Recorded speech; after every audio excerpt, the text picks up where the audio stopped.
regardless of what's going on around them, they have their methods and their ways, and they understand. Some of these people have been working in the movement 20, 30 years. Maybe they're not going to see what they want in their lifetime, and it's okay with them. The Hizmet Movement, as a sociologist, first I'm looking at it as a social movement, but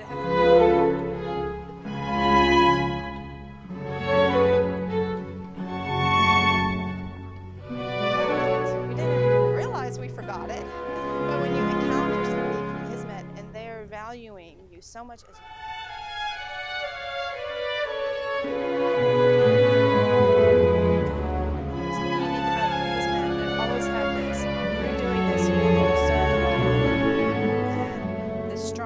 service component.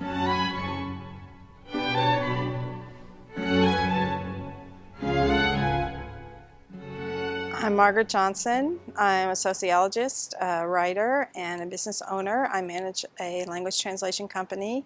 I also work as a senior researcher for the Institute of Islamic and Turkish Studies located here in Fairfax, and in that capacity I've been researching the Hizmet movement for several years now, and I visited with Hizmet members and interviewed them in several different countries like Singapore, Indonesia, Nigeria, Egypt, Turkey, of course, the United States. When we want to understand the Hizmet movement, as a sociologist, first I'm looking at it as a social movement, but it has many distinct characteristics that we don't commonly find in social movements. I mean, social movements generally are oppositional movements, or they're looking to achieve some specific goal, or involved in politics. And the Hizmet movement is really has a different kind of character to it, and it very much takes an individual approach. So it's looking to reform society, not by entering politics or changing laws or institutions, but really by reforming the individual. And this is kind of a very unique approach. And I think this is a really important contribution of the Hizmet movement. And this, of course, comes from Fethullah Gülen, Hoca Efendi's understanding, or his philosophy is to focus on the individual. And that's what movement members do first themselves, is they try to develop themselves as human beings, purify themselves, improve their character. This is what they're doing, but they're not doing it as an end in itself. They're doing it so they can be of service to others. And so when they go out in the world, first of all, they're modeling an ideal Islamic character. And the Hizmet people are among the best people I've ever met in my life here on earth, just, as human beings. And this is very important. I think this is a really important contribution. And the other thing that's really kind of unique and special about Hizmet is its time horizon, because really its philosophy is to focus on the individual. And a lot of times it gets called an education movement, but it's not an education movement just because it has schools. It has education movement because it believes this is how you change the world. You start with developing the human being. The child, the adult, wherever they are in life. Meet them where they are. And the schools focus on the best education. Traditionally, they're focused on math and science education. They tend to be secular schools. But at the same time, the teachers are modeling this Islamic character, which basically are universal human values that we can all agree on, or most people agree on. Sincerity, kindness, love, serving others, loving your country. They model these behaviors to the students and try to develop that so that at the end you have a balanced student, well educated in the mind, but also a dedicated, sincere human being.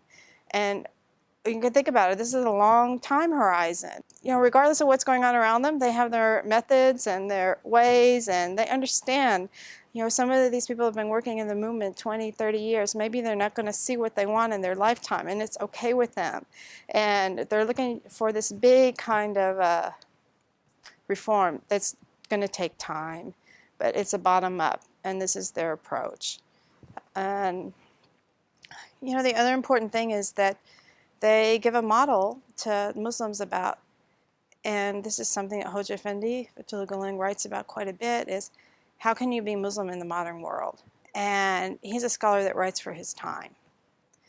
So it's not, we don't want to be some kind of situation where we're saying, you know, we should have Islamic law or we should have Sharia, and, you know, we want to get in government so we can impose this.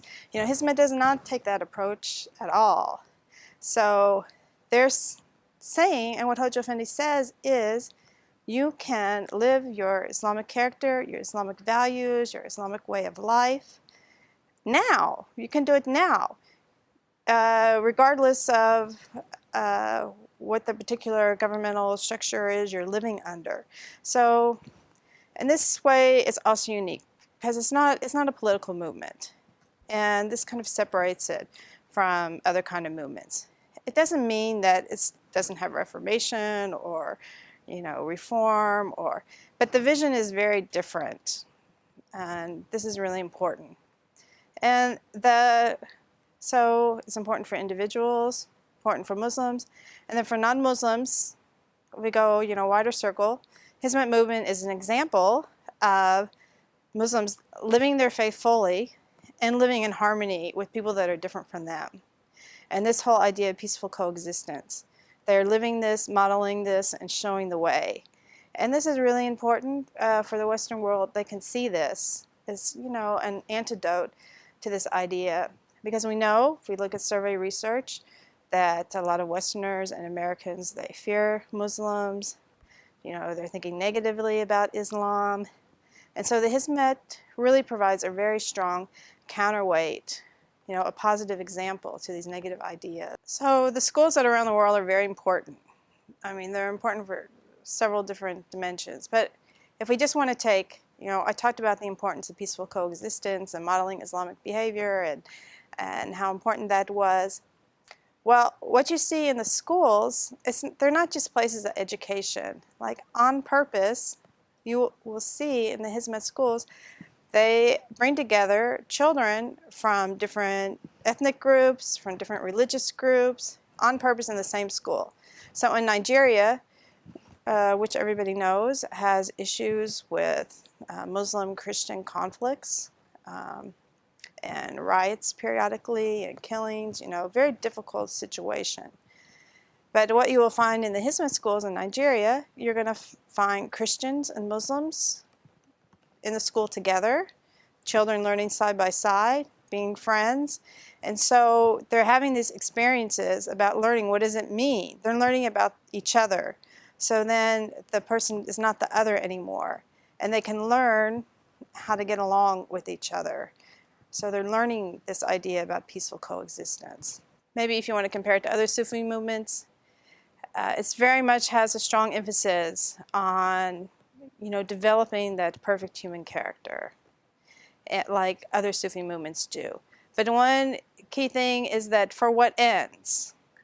You know, the purpose is to go be of service. So something unique about Hizmet, it always had this, you're doing this so you could go serve humanity. And the strong service component from the beginning.